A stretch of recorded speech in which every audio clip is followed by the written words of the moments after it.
Welcome back to Full Circle Florida. Back here with my friend Dr. Susan McManus. Okay, your first impression of 2024 after just 1 week.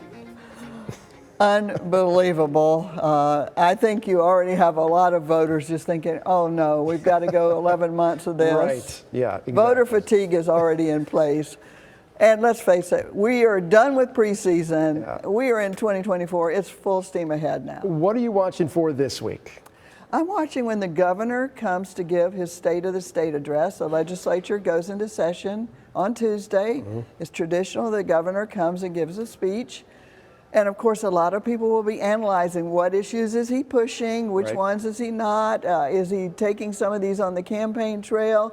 How likely is it that because he can't run again that there'll be less support from Republicans, or will they be all in? Right. It's intriguing always, and I enjoy watching the legislature. We're about a week or so, give or take a few days more, from Iowa. He's really got to overperform in Iowa in order to really, set some alarms off and say, hey, I'm not done yet.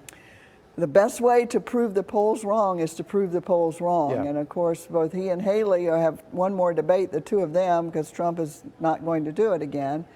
But it could be closer than we think. Caucuses are very strange. People have to show up in person.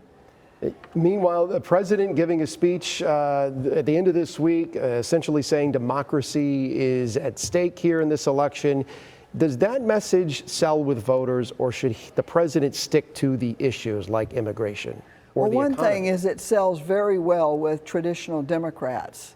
And one of the struggles that he's facing right now is to put back together his winning coalition, which includes particularly blacks, Hispanics, and young people. And so that argument does resonate, and I think that's probably why he's doing it. But to the larger independents, I don't know. And both sides try to exploit the fear factor here. And I just wonder, are the American people tired of being afraid?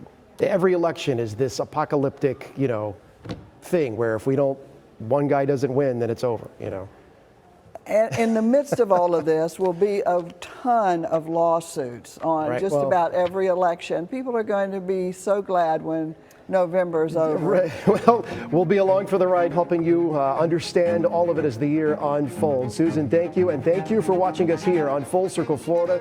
We hope you'll join us again here next week. Have a good one, everyone. Take care.